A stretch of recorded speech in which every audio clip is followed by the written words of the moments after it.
Rede Amigo Espírita, uma ferramenta de união, interação e divulgação do movimento espírita. Acesse www.redeamigoespírita.com.br e confira nosso acervo disponível. Rede Amigo Espírita, divulgando, instruindo e unificando. Senhor Jesus,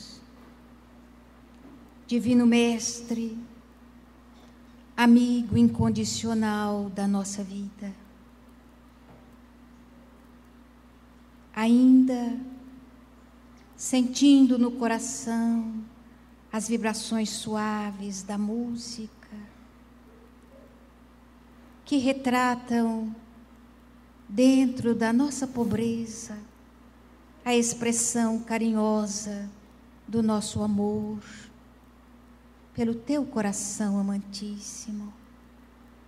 Concede, divino amor, que nesta noite, embalados pelas tuas lembranças e pela voz carinhosa de Divaldo Franco, possamos sentir, Jesus, paixão pelo bem. Possamos sentir a ansiedade de ser bom. Possamos ambicionar profundamente, crescer, ser compreensivo, ser solidário, fraterno, amigo. Ajuda-nos, Senhor, a superar as nossas limitações para podermos servir melhor e nos entregarmos totalmente ao teu carinho, às tuas diretrizes. Fica conosco, Senhor. Para a apresentação de Divaldo Franco, para o carinho de todos vocês, Anete Guimarães.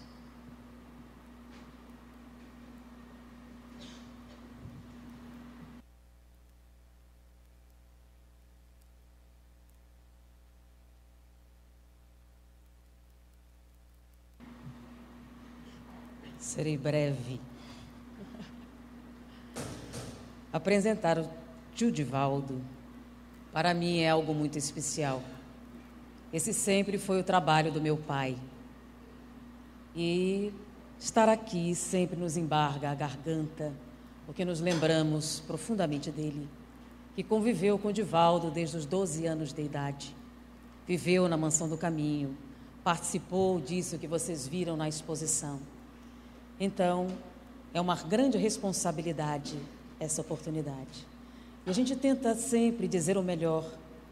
Já viram na exposição o que significa a obra social de Divaldo Franco. De maneira que falar dele é até redundante no grande trabalho que ele já realizou. Por isso escolhemos as palavras de um poeta que conseguem traduzir de maneira mais intensa os sentimentos que muitas vezes nós não conseguimos reproduzir. Trago versos dentro d'alma, como o sol traz luz em si. Eu vivo a vida cantando porque poeta nasci. Ouço cachoeiras rolando das alturas dos meus sonhos, em dias claros risonhos de luminosa beleza. Nesse plano eterizado, quando penso estar pensando, estou com a alma escutando a prece da natureza. Sim, meu Pai, me sinto mudo, pois vós me destes tudo, o bem de viver na terra, com os olhos fitos nos céus, e poder conviver com a voz de Divaldo Franco, que traduz tudo isso muito melhor do que eu jamais poderia fazer. Com vocês, Divaldo Franco.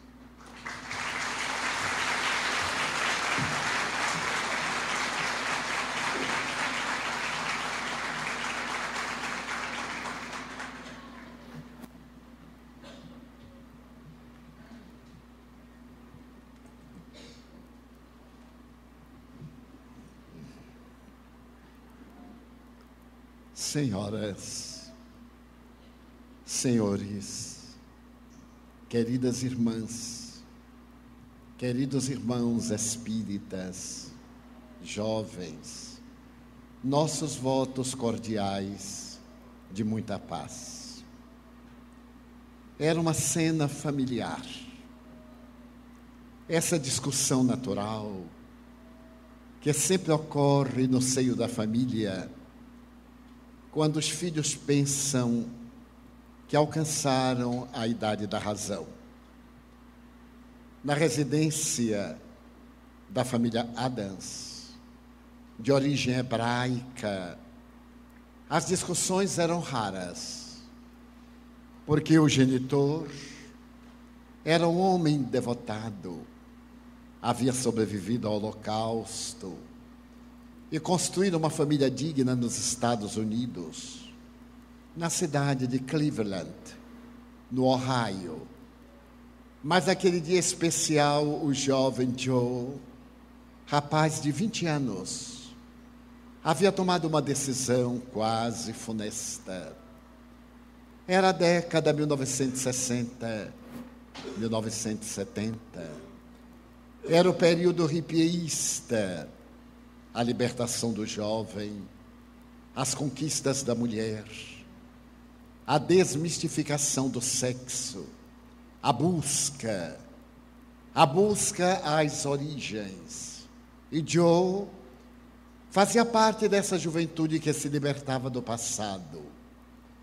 A forma, no entanto, não foi a mais feliz, porque naquela manhã em que ele discutia com o genitor, foi muito rude, e estabeleceu que era o momento de separação das águas. Disse ao velho Adam: não suporto mais permanecer dentro da rígida determinação da doutrina hebraica. Eu nasci livre, papai. A América é a terra da liberdade. Eu desejo ganhar experiências pessoais. Você me proporcionou um pecúlio econômico, graças ao qual eu poderei viver com dignidade. Liberte-me. Eu odeio as tradições judaicas. Desejo confessar-lhe que até hoje submeti-me à sua injunção, pelo respeito e o amor que você me merece. Mas eu não aguento mais. Eu desejo abandonar a América. A minha namorada, Sara, pensa da mesma forma que eu. Nós ambos resolvemos visitar a Índia, procurar as origens da humanidade, buscar o Himalaia, penetrar nas cavernas do misticismo, procurar outras razões para a vida. E você não vai poder impedir-me. Eu detesto o judaísmo. Essas palavras, enunciadas com ira, transformaram-se num punhal na alma já despedaçada do velho Adam. Ele tremia, os olhos perderam a luminosidade. Ele apoiou-se à parede e, contemplando o filho pálido, também pálido ele estava, distendeu a mão nervosa e trêmula e disse-lhe, tartamudeando: fora, canalha, fora. Já que você odeia as nossas tradições, não volte nunca mais. Você acaba de morrer, Joe. Eu experimentei o Holocausto. Os meus familiares e seus morreram assassinados pelos nazistas. Você não tem ideia do que seu pai sofreu. As dores terríveis da alma, a perda de tudo. E vem me dizer que odeio o judaísmo. Eu sobrevivi, meu filho, para preservar a herança multimilenária da nossa doutrina amada. A Torá, as obras santas, a evocação do nosso passado, tudo isso você despreza na sua juventude louca e no seu tormento. que se vá. Meu filho acaba de morrer neste momento. E completando as palavras com um gesto, o velho Adam deu-lhe as costas. Joe levantou-se e partiu. Havia combinado com Sarah que deveriam fazer a sua experiência na Índia, começando em Bombay. Fizeram a longa viagem. Eram dias de ilusão, a busca da flor e do amor, que se converteu na drogadição. E no retorno dos anos 60, sob o peso da amargura. Mas aqueles eram os dias de sonho, como bem definira Johnny Lennon. E eles partiram na busca do sono. Sonho, adormecimento, prazer, ilusão. Os anos têm o milagre de sucederem-se uns aos outros, dentro do calendário e do perpassar das horas. 6 anos depois, Joy caminhava sob o ardente sol de Bombay por uma das ruas mais movimentadas da cidade à época, com 5 milhões de pessoas. Quando de repente ele viu do outro lado um ex-colega, um colega da universidade. Era Sammy. Ele gritou: Sammy! E o colega, tomado de espanto: Joey, como é possível encontrarmos-nos 12 mil quilômetros distante da nossa Cleveland? Abraçaram-se jovialmente e naquele momento de sorrisos, Sammy acerenou-se e disse-lhe: quero apresentar-lhe meus pêsames. Mas, pêsames? Por qual razão? Não me diga que você não sabe que seu pai morreu. Não, eu não sabia que papai morreu. Aliás, a culpa é minha. Eu viajei sem dar endereço, mas ele estava doente. Bem, perdoe-me. Eu não desejava dar-lhe uma má notícia, somente queria ser solidário. Você sabe como são essas coisas. Ninguém sabe exatamente o que aconteceu. Todos afirmam, aqueles que amam a família, a sua família, que seu pai lentamente ficou triste. Ninguém sabe por quê. E não há muito ele visitou Tel Aviv, visitou Jerusalém, a velha Jerusalém, e voltou muito mais triste. E morreu. Morreu como algo que definhasse. Parece que ele não queria mais viver. Ele dava a impressão de que a vida havia perdido o sentido. E morreu. Morre-se de melancolia, de tristeza.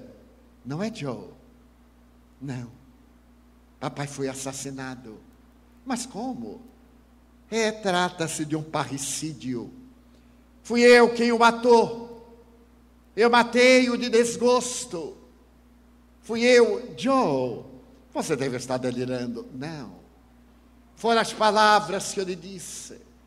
As palavras podem erguer o mundo e podem despedaçá-lo. Eu era mais jovem. Eu era tão ignorante da realidade da vida. Eu disse palavras a papai que ele não podia ouvir nunca.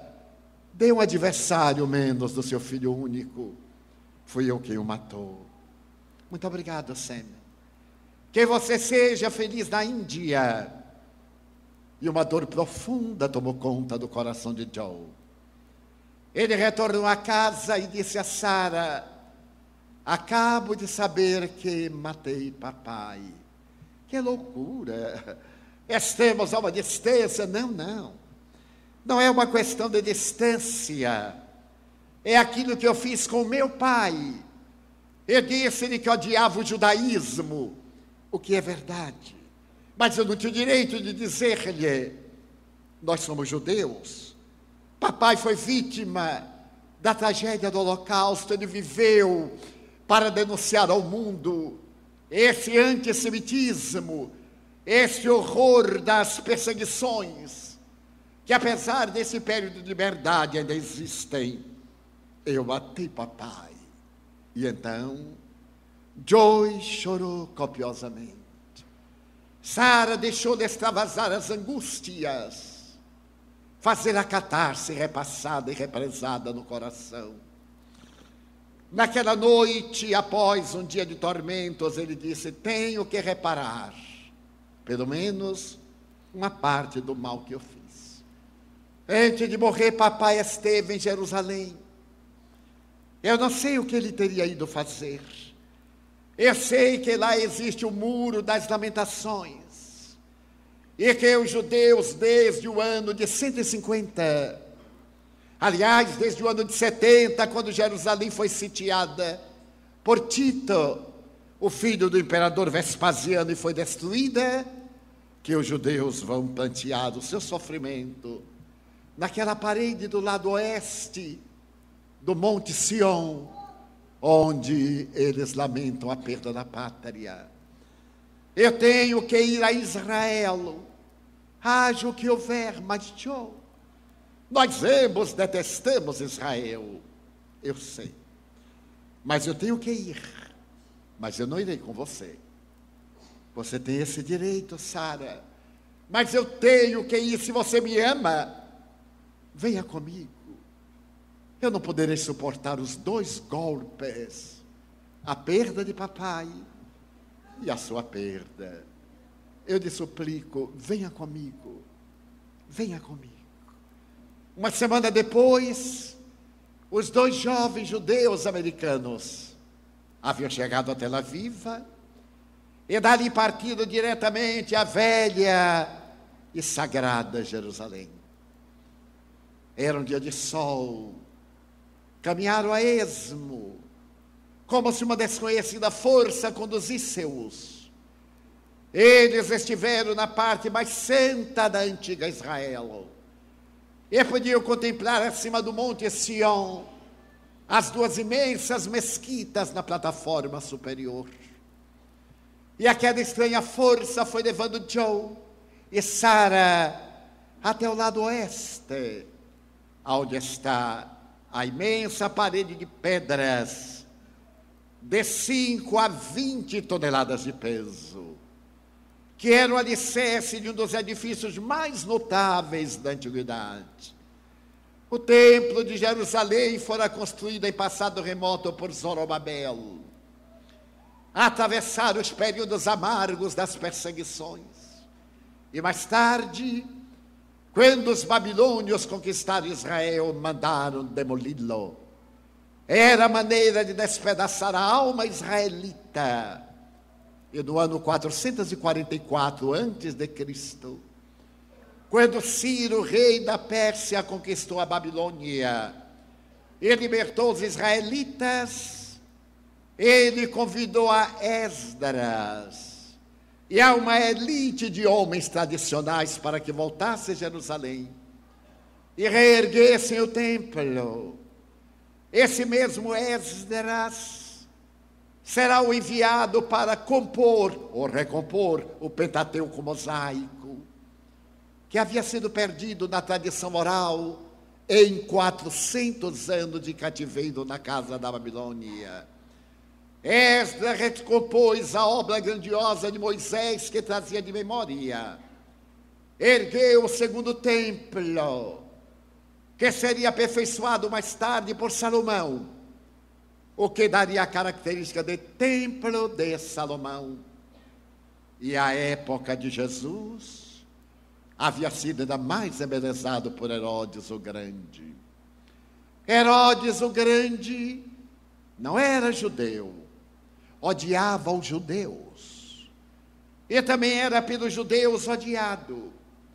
Mas para poder conquistar aquele povo difícil, segundo o seu conceito, ele mandara esculpir na entrada do templo, na parede de mármore, uma macieira em ouro maciço, para glorificar ao Deus único.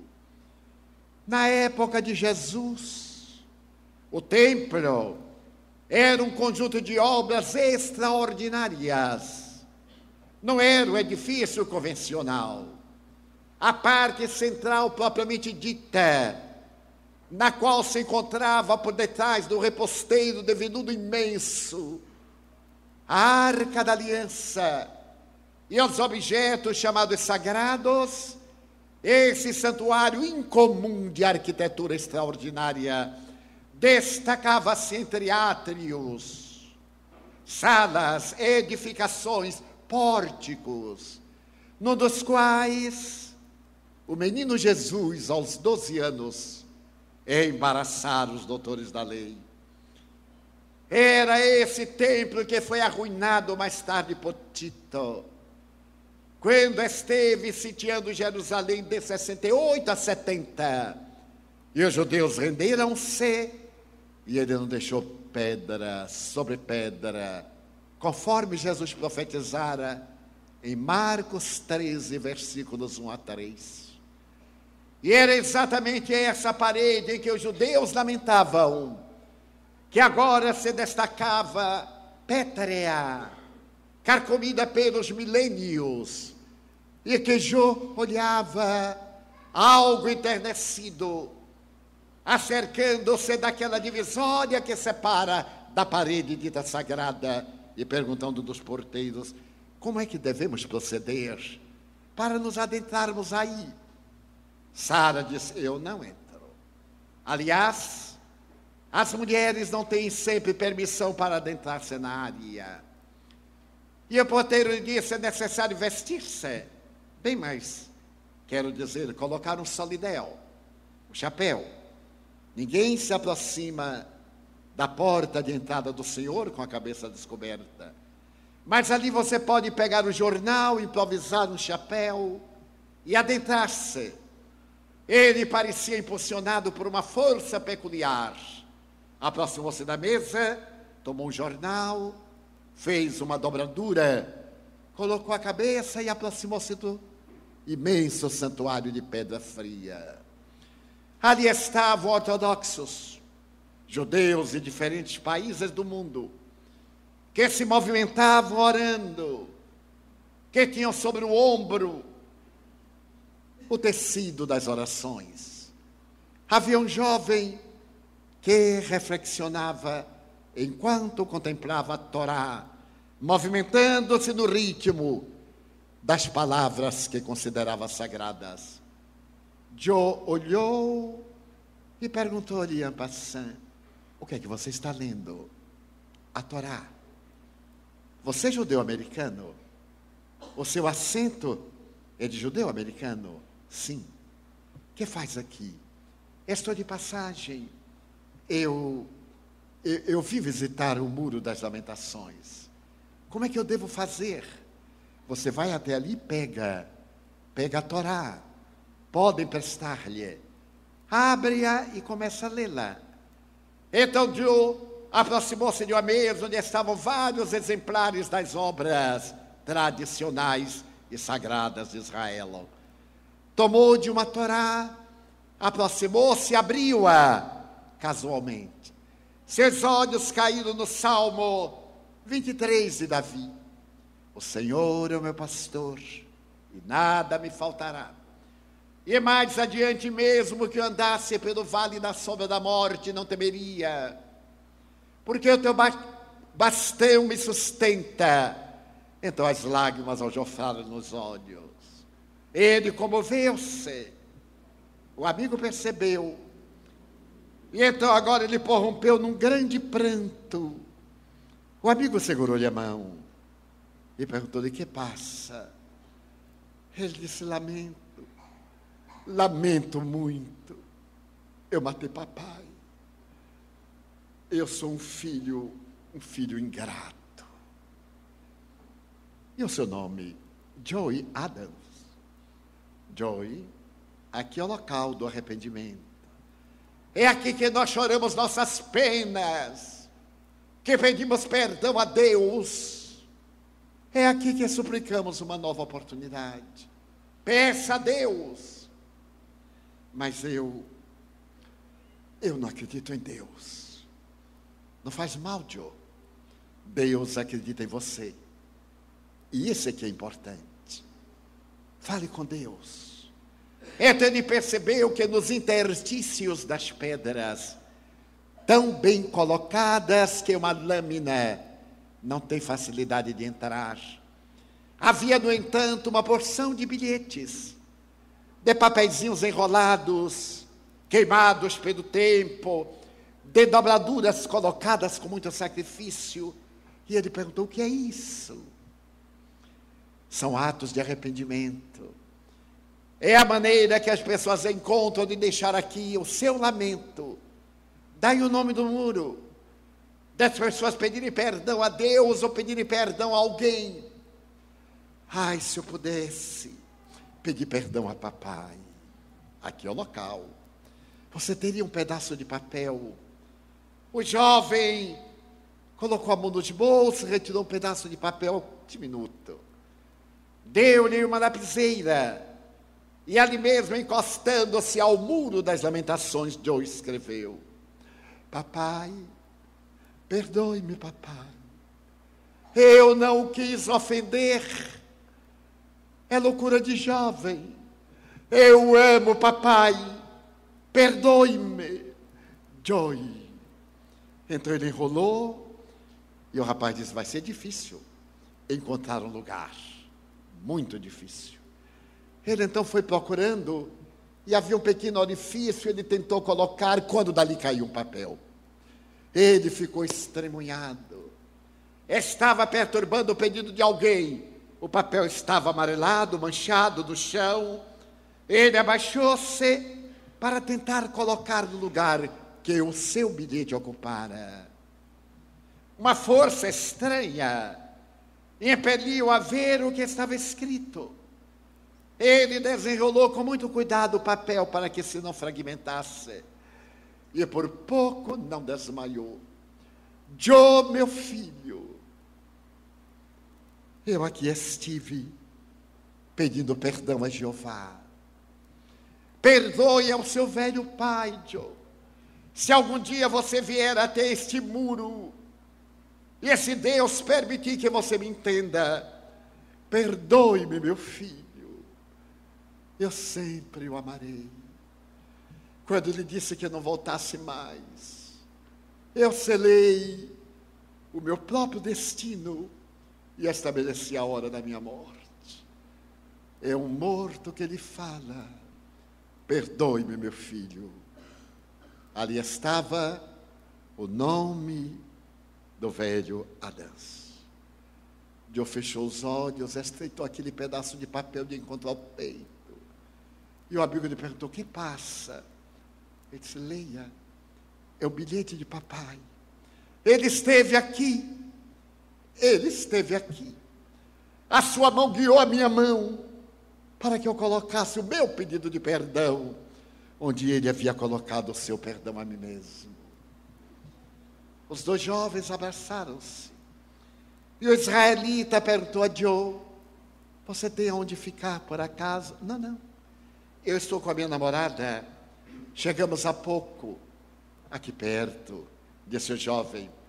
Há uma escola de rabinato e há uma pousada para jovens que estão de passagem por Jerusalém.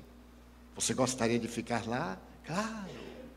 Saiu quase correndo: Sara, veja o que aconteceu na rolha. E Sara, magoada, pareceu dizer-lhe sem palavras que não adiantava nada: eu ficarei aqui em Israel um pouco. Já que eu estou aqui, eu agora vou estudar a origem deste povo, o meu povo, o nosso povo, Sara. Irei aperfeiçoar-me no nosso idioma. Afinal, nós falamos muito superficialmente o Yiddish. E eu gostaria de aprofundar um pouco mais, conhecer a história. Não conte comigo, Joe. Nós abandonamos tudo isso em Cleveland. E eu não pretendo voltar às injunções terríveis dessa religião escravagista. Sara, adeus, Joey. Você me trouxe aqui para abandonar-me. Adeus. Ele ficou aturdido. E o amigo disse: são coisas de mulheres. Vamos à escola de rabinato. Ele então ali esteve. Passou uma semana. E já que estava ali, um rabino ortodoxo propôs que ele estudasse as obras sagradas. Ele não tinha o que fazer, aqueceu. E esse homem admirável propôs-lhe que se tornasse rabino. Ele talvez tivesse uma missão na Índia, ou em qualquer lugar, levar a mensagem dos seus antepassados rica de luz, rica de bênçãos. Joe aqueceu. Agora tinha o coração despedaçado 2 vezes. O remorso, com o perdão do pai, e a saudade terrificante de Sara. 3 anos depois, ele deveria ser considerado rabino. Então o mestre disse: Joe, você é solteiro. Você está com 29 anos. Já está passando o período de casar-se. Todo rabino deve ser casado, para falar sobre a família com a experiência de quem tem uma família. Sim, muito bem, mas eu não amo ninguém. Não há problema. A minha mulher é casadora. Qual a mulher que não é casadora? Adora sacrificar os outros. Então ela vai arranjar para você uma noiva especial. Ela é portadora de uma psicologia. Eu já lhe falei a seu respeito. Ela disse: traga-o. Eu tenho uma jovem ideal para casar-se com ele. Eu tenho certeza que a sua prole está dentro daquele dever sagrado que Deus conferiu a Abraão, de que os seus filhos seriam mais numerosos do que os grãos de areia nas praias do mundo. Se você for à nossa casa no sábado à tarde, às 17 horas, para um chá, eu apresentarei a minha mulher, e ela o apresentará à sua escolhida. Ela já o fez, mas é necessário casar-se, Joe. Não me oponho. Então, no sábado, às 17 horas. Aqueles dias foram de interrogação. Como se pode casar com uma pessoa que não conhece? Que é apresentada por outra que acha, quando nós achamos, nem sempre achamos. Imagine alguém que achou para nós encontrarmos. Mas chegou o sábado e ele foi. A senhora do rabino era uma pessoa excelente, jovial, atraente. Logo disse: mas é exatamente como eu pensava. Tudo aquilo que meu marido falou sobre você ajudou-me a formar o seu caráter e a desenhar a sua personalidade. Venha que eu vou mostrar a jovem que escolhi para você. Eu falei com ela en passant, para não deixar qualquer ilusão. Ela riu, não acreditou nem aceitou. Mas vamos ver agora neste primeiro encontro. Joe foi conduzido pela senhora até o átrio das mulheres. Ali estavam jovens de várias nacionalidades, brincando, sorrindo. Quando então ela tocou uma jovem loura, que se voltou, e Joe teve um choque. Sara, o que é que você está fazendo aqui? E você? Por que está vestido assim estranho? Bem, eu serei rabino dentro de alguns dias. E você, Sara? Você não prometeu que ia embora? Prometi. Mas tudo que a mulher promete não quer dizer que ela vai executar. Prometer é uma coisa, executar é outra. Eu me senti a sós, você abandonou-me. Não, Sara, foi você. Não. Não há quem consiga convencer uma mulher. E eu fiquei ali e disse: bem, já que eu não estou fazendo nada, vou continuar não fazendo nada. E então fiquei andando e fui descobrindo que Jerusalém não era tão maldita quanto eu pensava. Entrei no bazar, adentrei-me aqui e ali, e então eu resolvi estudar o Yiddish, como você havia proposto. Encontrei pessoas, fiz amigas, e elas trouxeram aqui para esta escola de rabinato feminino. Há 3 anos que eu também estou estudando. E agora que ambos somos pessoas responsáveis, eu lhe perguntaria: Sara, você... Quero sim. É claro que eu quero. Casaram-se e foram infinitamente felizes. A história é real. Encontra-se numa obra notável, Pequenos Milagres, de uma judia, Rita, narrada à minha própria emoção. Porque nesse pequeno livro denominado Pequenos Milagres, há uma assertiva muito grandiosa. Dizia Albert Einstein: há dois tipos de pessoas no mundo: aquelas que não acreditam em milagres e aquelas que acreditam em milagres. Eu faço parte do segundo grupo. Eu acredito em milagres.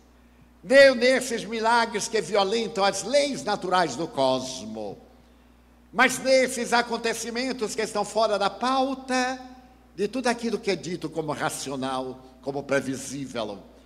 Então eu acredito nesses belos milagres da vida, os milagres da natureza, os milagres do amor. E foi exatamente esse milagre, graças certamente à presença do velho Adam, que conduziu o filho desde Bombay, ou melhor, desde Sami, para que ele desse a notícia e o trouxesse a Israel. Esse mesmo pai arrependido, que se sentia culpado por haver expulsado do lar o filho, inexperiente e ainda aturdido, que lhe pedia perdão no muro das lamentações, que o conduziam pelas ruas difíceis da experiência reparadora. Por certo, esse mesmo genitor levou até o muro, até o local em que estava o seu pedido de perdão, porque ele já havia perdoado o filho fazia muito tempo. É o milagre do amor e é o milagre da gratidão.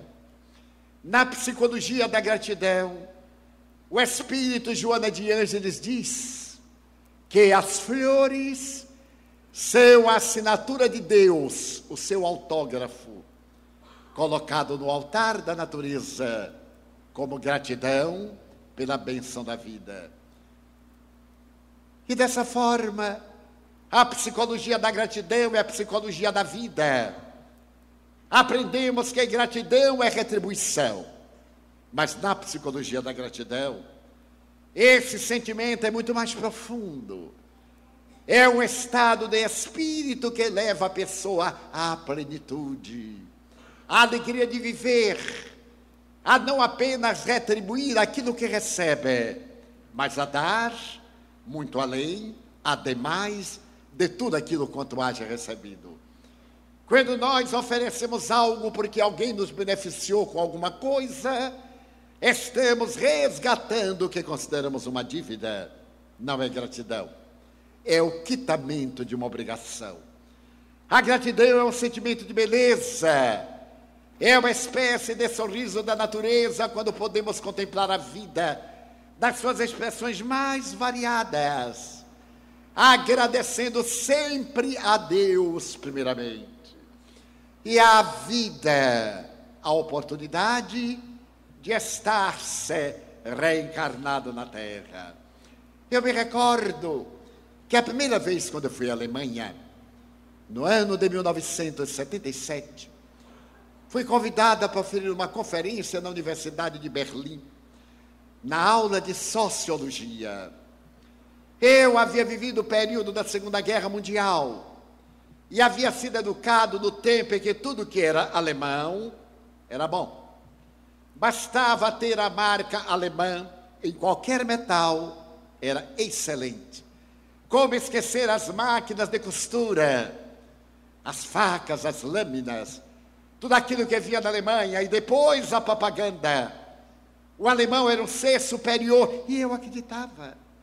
Eu pensava que o alemão não morria, que o alemão não tinha necessidades fisiológicas, era alemão. E trazia um complexo de inferioridade, de terceiro-mundista, inesquecível. Quando, de repente, eu estava na sala de Sociologia, divulgando a doutrina espírita com um péssimo tradutor, um excelente alemão que falava muito mal português, e ambos estavam lutando um contra o outro, ao invés de um ao lado do outro. mas nos fazíamos entender. Eu disse de repente, meu Deus, eu estou em Berlim, na Universidade de Berlim, eu não acredito. Aquele menino amarelinho de Feira de Santana, aqui em Berlim, falando sobre espiritismo, eu não acredito, mas estava falando. E então me concentrei muito mais, e a nossa luta foi vitoriosa até o fim.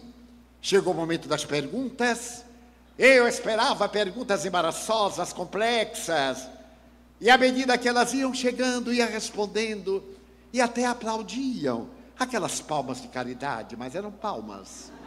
Quando terminamos, o professor de Sociologia veio até mim para agradecer. Eu fiquei estarrecido, digo, meu Deus, ele é alemão, e está agradecendo-me.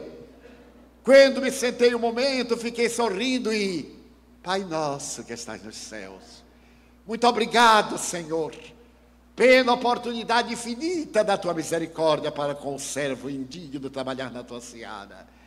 E as lágrimas me desciam. Então o Espírito Joana de Ângeles acercou-se-me e perguntou-me docemente, que fazes, meu filho? Eu disse, minha irmã, estou agradecendo a Deus o bem que Ele me proporcionou, em que eu tive a oportunidade de falar sobre a doutrina amada, e ela ser apresentada com dignidade. Joana de Ângeles sorriu e disse, agradeces o bem que estás experimentando? Sim, senhora, vou dar-te um conselho.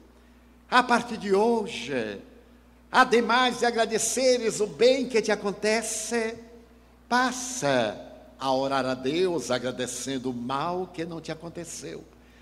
Então agradece a Deus não ter acontecido algo de desagradável.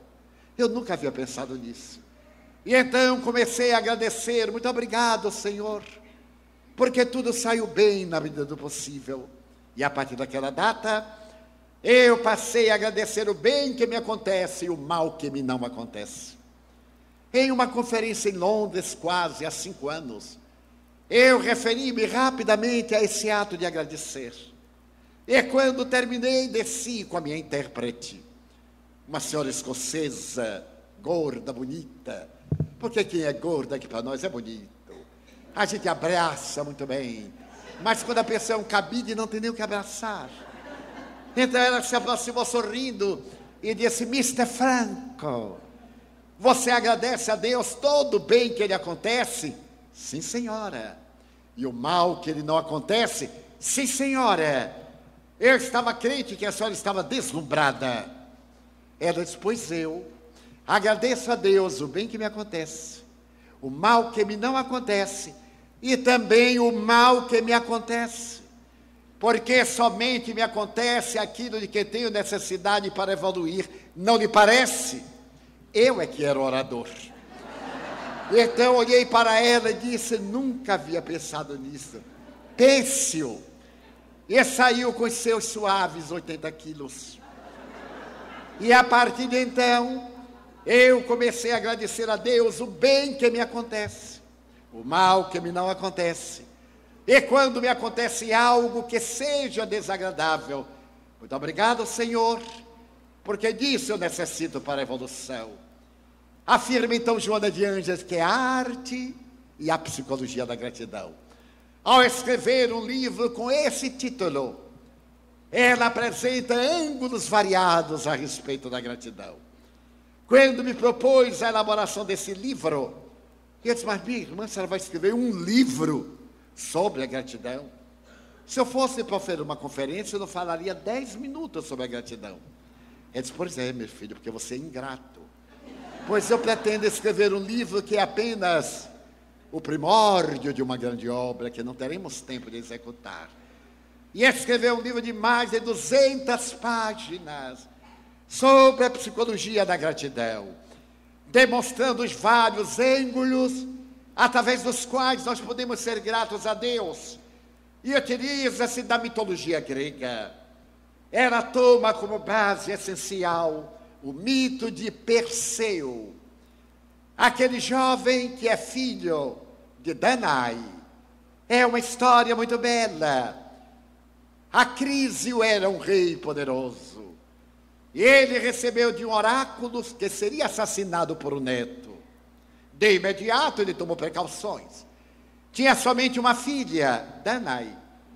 Ele mandou encarcerar Danae e colocar numa gruta ao lado de uma ama, para que nenhum homem pudesse tocá-la. E Zeus, que era um conquistador incorrigível, sabendo que Danae estava encarcerada e que ninguém a podia tocar, transformou-se numa cortina de ouro e adentrou-se na furna e no cativeiro de Danae e fecundou-a. Dessa união da mulher com o divino, da criatura com Deus, nasce Perseu. Perseu foi mantido em segredo, até que Acrísio soube, e acreditando que havia sido traído, mandou matar a ama, e colocou Danae e seu filho dentro de uma caixa, fechou-a e mandou jogar ao mar, para que ela fosse destruída. Mas Zeus, que era o pai de Perseu, soprou ventos brandos, pediu ajuda de Netuno, o rei dos mares, e essa caixa foi até uma praia, onde um pescador libertou Danae e seu filho Perseu, e criou-os com imensa ternura. Quando Perseu chegou à idade adulta, um rei cobiçoso apaixonou-se por Danae, e começou a persegui-la, e Danae procurava de toda forma afastar-se desse indivíduo inescrupuloso e perverso. Então ele anunciou que estava para casar-se com uma jovem poderosa e pediu a todos do seu reino que fossem a palácio para poder ofertar-lhe alguma coisa, porque o pai daquela que ia ser sua mulher exigia um dote muito expressivo. E como Perseu nada tinha para oferecer, em um momento jovem de arrebatamento, ofereceu-lhe a cabeça da Medusa. A Medusa era a personificação do mal, aquela cabeça de uma das 3 górgonas, que ao invés de terem cabelos, tinham serpentes, e todos que fitavam o rosto da Medusa petrificavam-se. De imediato o rei aceitou a palavra de Perseu e disse que sim, que aceitaria a cabeça da Medusa, sabendo que ele ia morrer, era um impedimento para casar-se com Danae, e o jovem agora estava totalmente desequipado, mas Zeus, o seu pai, pediu a Atena que lhe oferecesse algo extraordinário, e ela deu-lhe um escudo metálico, que parecia um espelho.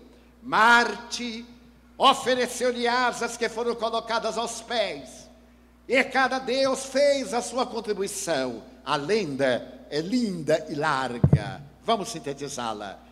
Ele consegue voar até a região das sombras onde viviam as ninfas, elas desvelam onde estão as górgonas, e alguém dá-lhe uma foice para que ele pudesse decepar a cabeça da Medusa.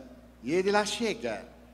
E quando chega, ao invés de olhar a Medusa, ele a vê através do escudo, que era um verdadeiro espelho, decepa-lhe a cabeça, coloca no saco e voa, graças às asas que Marte lhe havia colocado nos pés, e voa conduzindo esse tesouro. Mas quando ele vai saindo daquela região tenebrosa, perto da Etiópia, ele vê uma jovem amarrada a um rochedo, porque o monstro marinho ia devorá-la. É que a rainha, acreditando-se muito bela, feriu a Hera, a deusa mais bela de todos os deuses. Então Hera, desesperada, mandou o monstro marinho destruir a cidade. E para poder diminuir a tragédia dessa vaidade, era exigida a vida de uma jovem casta, Andrômeda, que foi amarrada ali para que a fera devorasse. Quando Perseu soube da história de Andrômeda, apaixonou-se por ela. E quando a fera veio e apresentou a face de Medusa, A fera petrificou-se no imenso rochedo. E ele casa-se com Andrômeda. Depois de vicissitudes variadas, e retorna até a região em que o rei desejava desesperadamente casar-se com sua mãe. Ele vai a palácio e diz que havia trazido a cabeça da Medusa. O rei chasquina, a corte zomba. Então Perseu, aborrecido, tira a cabeça da Medusa e petrifica todos. E vai com a sua mãe, e agora com a sua esposa, para as terras da Larissa. E naquele lugar do rei perverso é colocado o pescador, que era irmão de Acrísio, o seu avô. E certo dia, estando Perseu nos jogos, recordemos as Olimpíadas, ele faz um momento grandioso de Discópolo. Tem na mão o disco e atira-o. O vento desvia o disco e vai bater na cabeça de um ancião que estava fora do estádio. Era o rei Acrísio, que, de acordo com o vaticínio, foi assassinado pelo neto. Perseu, apaixonado, declina da honra de governar o reino, passa adiante e vai viver dominado pela gratidão à vida, com sua mãe e com Andrômeda, numa região fértil e de beleza. Então Joana de Ângeles arranca do mito de Perseu a história da gratidão. A gratidão é resultado de um grande esforço. Muitas vezes temos de utilizar-nos da Medusa, da indiferença perante a perversidade dos perversos, a maldade dos maus, para sobrevivermos a todas as injunções dolorosas e poder cantar na alma um hino perpétuo de gratidão. Mas também ela se utiliza de outro mito, este mito de Platão, o denominado mito de era um pastor. Segundo Platão, esse pastor foi levado ao Hades. E ali no Hades ele tomou conhecimento de que as almas, antes de virem à terra, deveriam mergulhar no rio do esquecimento, para quando estivessem no corpo, não se lembrarem das tradições do mundo do Eidos, o mundo das ideias, do demiurgo, o Deus transcendental. Alguns demoravam-se nas águas do Létes, era o nome do rio, e perdiam completamente a memória, e quando nasciam na terra eram sensualistas, eram avaros, entregavam-se às paixões amesquiantes. Mas aqueles que se banharam rapidamente no Létes, trouxeram a memória de que a vida antes da vida, e a vida depois da vida. Eles se tornaram os cancioneiros da imortalidade. Então a benfeitora, banhada nas suaves águas do Létes, traz a mensagem da psicologia da gratidão, como sendo a melhor psicoterapia para o encontro da plenitude. A pessoa grata é gentil, a pessoa grata é generosa, a pessoa grata é humilde, a pessoa grata superou as manifestações egóicas e transforma-se no ser luminoso, conforme o idealismo de Carl Gustav Jung.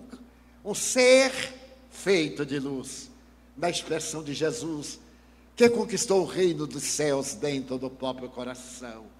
Então, a psicologia da gratidão é essa psicologia que está fazendo falta na terra. Estamos invariavelmente agredindo-nos, estamos defendendo-nos.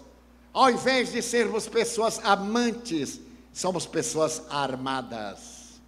Sempre olhamos o outro como sendo inimigo em potencial. E eu conheço bem esta frase: cuidado, o amigo de hoje é o adversário de amanhã. Por que ele terá que ser o adversário de amanhã? Se por acaso torna-se o adversário de amanhã, problema dele. O problema não é nosso. Na psicologia da gratidão, devemos de início reconhecer a bondade de Deus, que nos dá a chance do renascimento do corpo sem o merecermos. Se fora por merecimento, estaríamos em regiões dolorosas, porque nos temos utilizado do vaso carnal para atividades ignóbeis, na maioria das vezes, mesmo hoje. Todos ouvimos a voz do coração e temos o discernimento para saber o que devemos fazer quando podemos, o que podemos fazer quando devemos, mas sempre fazemos o que devemos quando não podemos, ou quando podemos, mas não devemos. E é por isso que vivemos sempre atormentados. Na hora em que colocarmos a sinfonia da gratidão no ádito dos nossos corações, uma estranha e peculiar sensação tomará conta de nós. Eu li e emocionei-me muito na época a história de Charles Plumb. É um tenente das Forças Aéreas Americanas que havia estado no Vietnã. Esse Charles Plumb havia caído de paraquedas porque seu avião foi derrubado pelos Vietcongs e naturalmente foi aprisionado. As prisões orientais permanecem de uma perversidade comum, como qualquer prisão em qualquer lugar do mundo. E ele vivia numa região pantanosa, úmida, somente com o tórax para fora e uma cerca por cima dele, onde passavam os seus algozes. Mas ele sobreviveu, veio a paz, ele foi libertado, retornou à América e fez a sua reabilitação psicológica, submetido a terapias de recuperação. Ele conseguiu a paz e tornou-se um excelente orador, um orador profissional. Viajava pela América contando o que é a guerra, os horrores da guerra que começam na guerrilha de dentro de casa, nesse estado nosso de combate ativo, da inveja, neste sentimento de competir com o outro, de não dar chance ao outro, como se nós fôssemos suficientes para fazer sempre o melhor, sem que outro tenha oportunidade. Permitam-me, dentro do parênteses, um outro parênteses. É uma pequena história. É a lenda de uma cobra que havia implicado com o vagalume e que então tentou comer o vagalume. O vagalume estava na borda do lago e a serpente veio e deu-lhe um bote, o vagalume saltou. A serpente parou um pouco, deu outro bote, o vagalume saltou. Já estava cansado quando a serpente deu o terceiro golpe e ele caiu longe. Então, quando a serpente se preparava para o golpe fatal, o vagalume disse assim: alto lá, senhora serpente. Um momentinho, deixe-me respirar. Eu tenho 3 perguntas para fazer e depois faça o que quiser.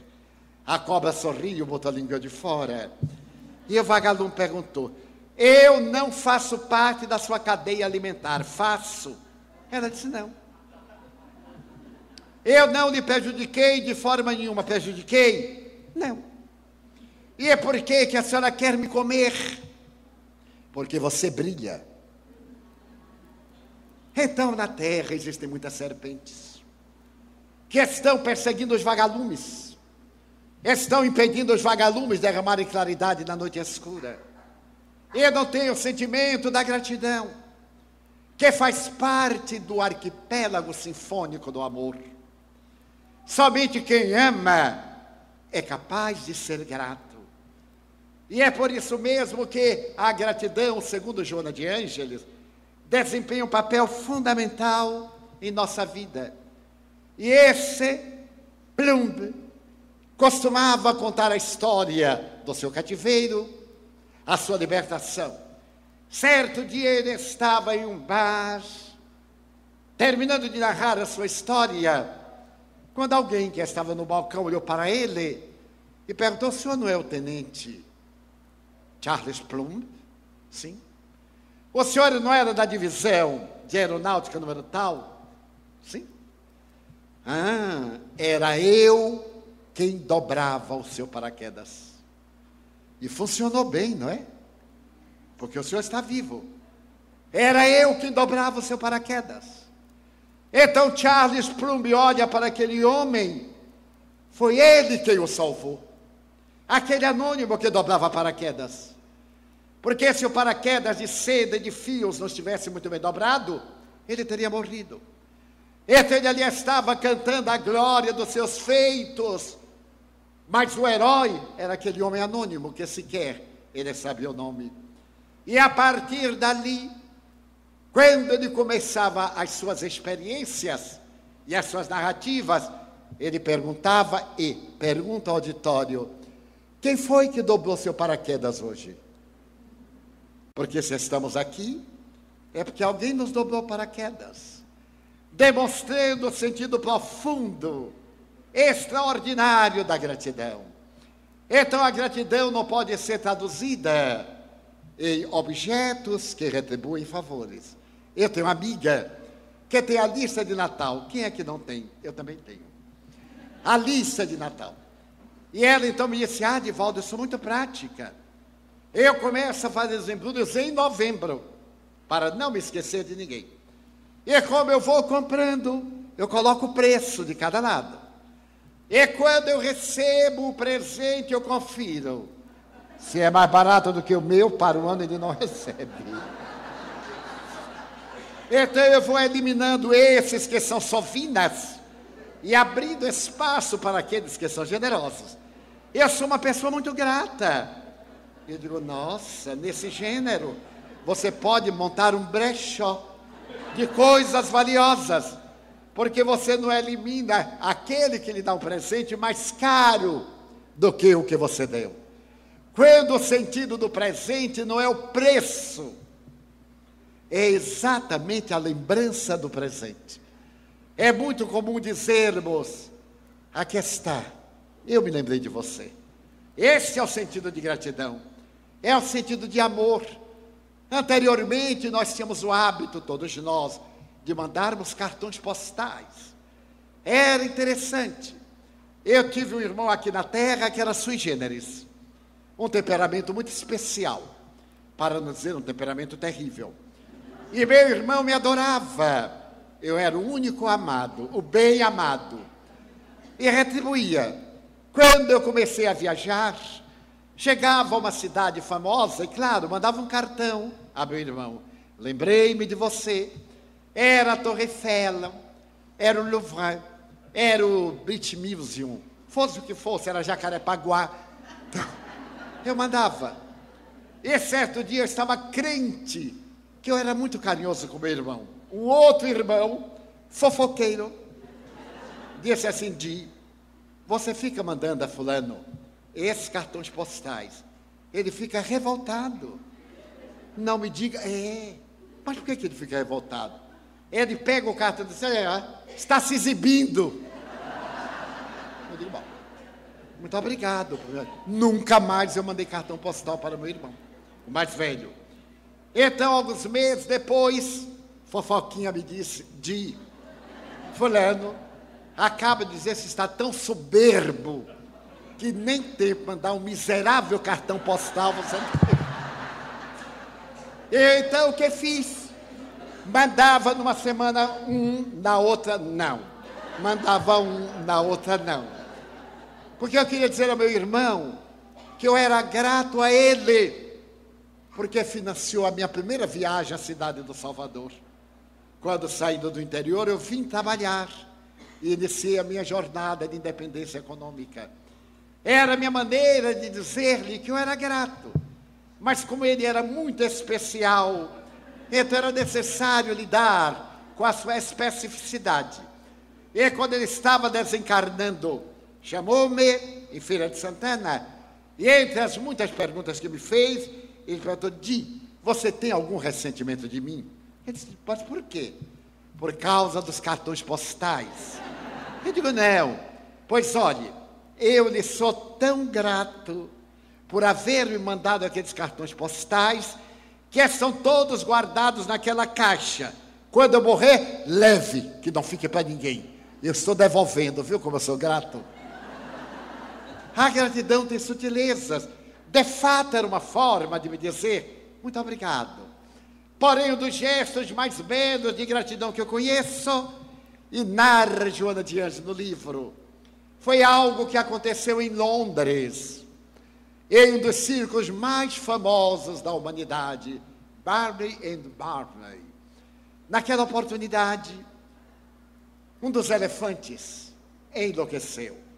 O elefante chamava-se Bozo, e de repente ele enlouqueceu. Era necessário amarrá-lo em correntes em vários pinos, e ele os arrancava todos. E então, não tendo outra alternativa, a Scotland Yard sugeriu que a fera fosse fuzilada. E alguém sugeriu ao dono do circo: faça um espetáculo. O povo adora cenas violentas. E isso vai ser uma cena fantástica. Um atirador de elite matar o elefante que enlouqueceu. Faça isso. Ele fez. E superlotou o circo. Até hoje, a humanidade é um grande circo, como no tempo de César. Só que César dava pão. E hoje nem isso. Somente circo. A humanidade, ela estava representada quando o animal emitia ruídos terríveis dentro da jaula, atado a correntes férreas, presas ao solo. No momento em que o chefe do circo ia anunciar que o atirador de elite ia destruir a vida de Bozo, um homem pequenino entrou na arena, acercou-se do proprietário do circo e disse: eu desejo fazer uma proposta. Bozo vai morrer. Eu quero lhe pedir licença para entrar na jaula. Ele disse: mas ele vai despedaçar o senhor. Mas eu quero entrar na jaula com Bozo solto. Mas ele vai destruí-lo. Eu sei. Por isso mesmo eu fiz uma declaração. Aqui eu trago o documento da justiça, dizendo que entrarei na jaula de Bozo por livre e espontânea vontade. Aqui está o documento, totalmente legal. O homem olhou para a plateia, o povo: entra, entra que queremos ver.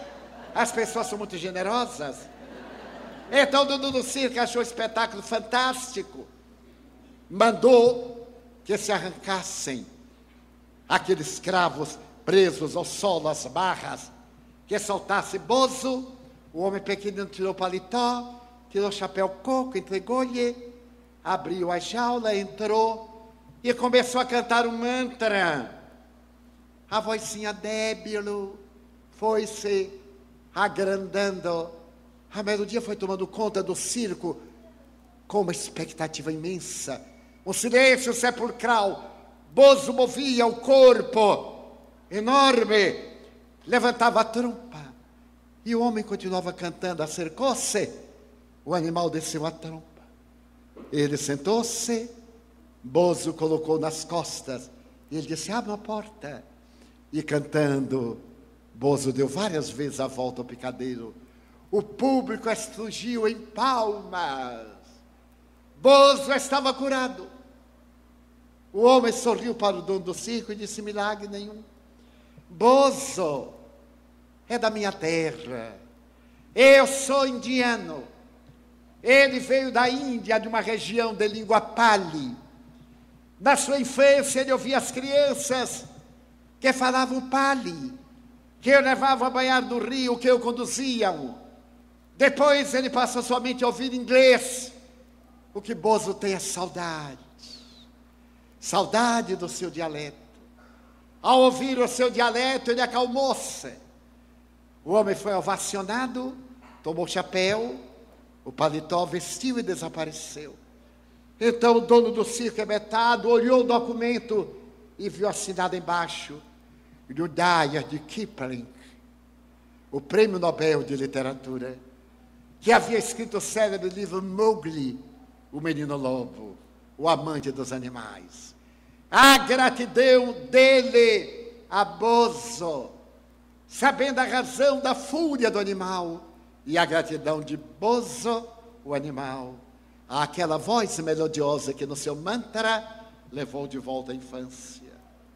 O Espiritismo é o amor de Jesus, agradecendo a Deus a chance de nos reabilitar.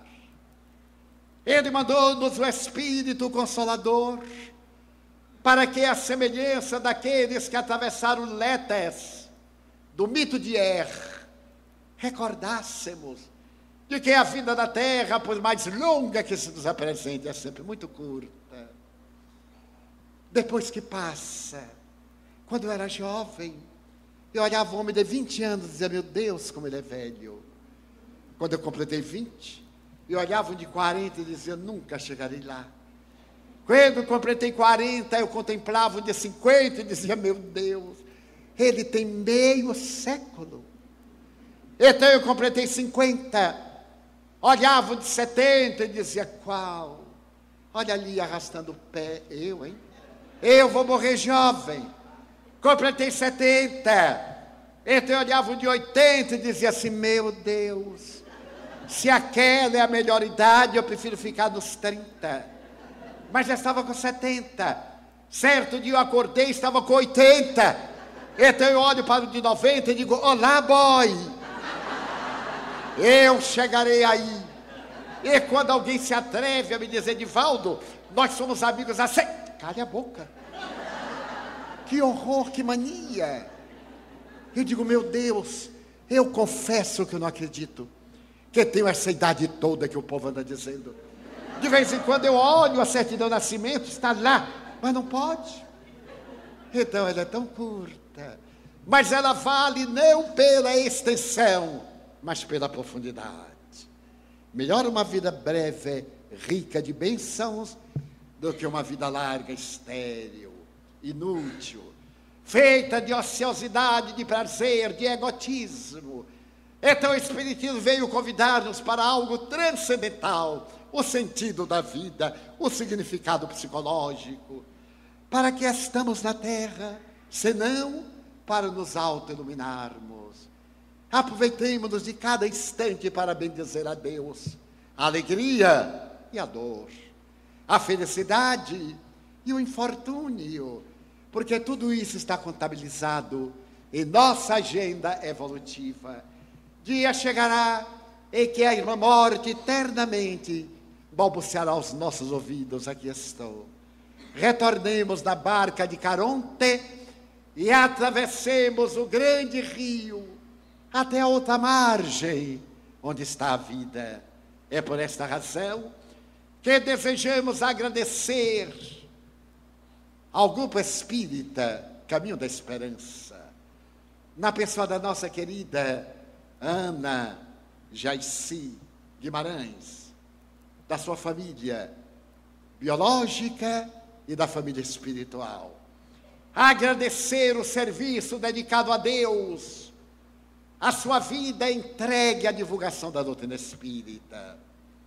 Agradecer a saudade honorável do nosso filho Geraldo, porque o conhecemos, como disse sua filha Anete, aos 12 anos, rapazito, chegando à mansão e tornando-se uma sombra generosa, ou uma pegada de luz, sempre ao nosso lado, durante mais de 50 anos, de afetividade e de carinho. Receba, Aninha, a gratidão da Mansão do Caminho, pelo excelente trabalho. Na pessoa de Ana Guimarães, eu coloco todos, o nosso querido Granella, os que trabalharam para a construção da exposição na outra sala, os especialistas que trabalharam na apresentação da panorâmica da Mansão do Caminho, o Santuário de Amor, que é a nossa forma de dizer a Deus muito obrigado pela oportunidade da crença, que nos dignifica e que nos liberta da escravidão do ego. Então, nesta noite, cantando a gratidão, cabe-nos a todos nós dizer, meu Deus, como eu gostaria de dizer que amo a vida, que para mim é bela e é consentida. Muito obrigado, Senhor, por tudo que me deste, por tudo que me dás. Obrigado pelo ar, pelo pão, pela paz. Obrigado pela beleza que os meus olhos veem no altar da natureza. Olhos que fitam o céu, a terra e o mar, que acompanham a ave ligeira que voa fagueira pelo céu de anil, e se detém na terra verde salpicada de flores em tonalidades mil. Muito obrigado, Senhor, porque eu posso ver meu amor, mas diante da minha visão eu detecto dos cegos, que se debatem na escuridão, que tropeçam na multidão, que choro na solidão. Por eles eu oro e a Ti eu imploro com miseração, porque eu sei que depois desta lida, na outra vida, eles também enxergarão. Muito obrigado pelos ouvidos meus, que me foram dados por Deus, ouvidos que ouvem o tamborilar da chuva no terreiro, a melodia do vento nos ramos do olmeiro, as lágrimas que vertem nos olhos do mundo inteiro, ouvidos que ouvem a música do povo que desce do morro na praça a cantar, a melodia dos imortais. Ouve-se uma vez e não se esquece nunca mais, pela voz melancólica, melodiosa do boiadeiro, e pela dor que geme, que chora no coração do mundo inteiro, pela minha faculdade de ouvir, pelos surdos eu quero pedir, porque eu sei que depois desta dor, no Teu reino de amor voltarão a sentir. Obrigado pela minha voz e pela sua voz, pela voz que ama, que canta, que alfabetiza, que legisla, que trauteia uma canção e Teu nome profere com dúlcida emoção. Diante da minha melodia, eu quero rogar pelos que sofrem de afasia. Eles não cantam de noite, eles não falam de dia. Oro por eles, porque eu sei que depois desta prova da vida nova, eles cantarão. Obrigado pelas mãos que aram, que semeiam, que agasalham de ternura, que libertam da amargura. Mãos que apertam mãos, mãos dos adeuses, que limpam feridas, enxugam suores e lágrimas das vidas. Pelas mãos de sinfonias, pelas mãos de poesias, de cirurgias, de psicografias, pelas mãos que atendem a velhice, a dor e o desamor, pelas mãos que no seio embalam o corpo de um filho alheio sem receio, e pelos pés que me levam a andar sem reclamar. Muito obrigado, Senhor, porque me posso movimentar diante do meu corpo perfeito. Eu Te quero louvar, porque eu vejo na terra aleijados, amputados, marcados, necessitados, enquanto eu posso caminhar. Obrigado, Senhor, pelo meu lar, o meu doce cantinho.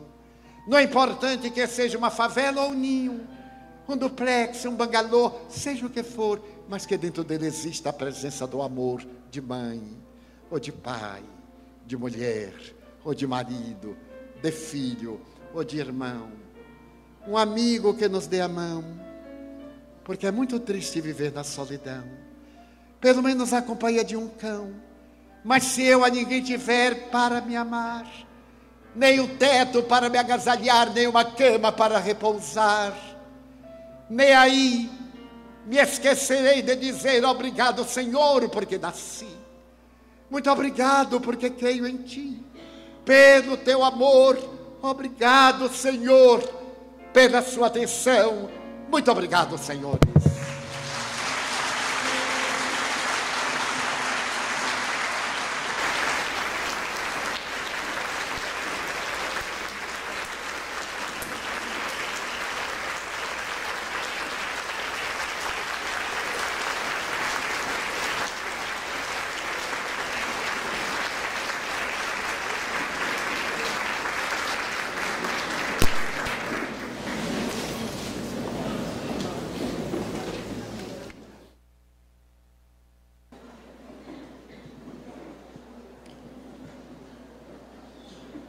Nós agradecemos também a presença de todos os senhores e queremos dizer que Divaldo continuará a autografar os livros lá na sala da exposição, junto à livraria. Adquiram os livros, mas adquiram o DVD, que está muito lindo, e conheçam essa obra monumental que é A Mansão do Caminho. Que Deus nos abençoe. Muita paz.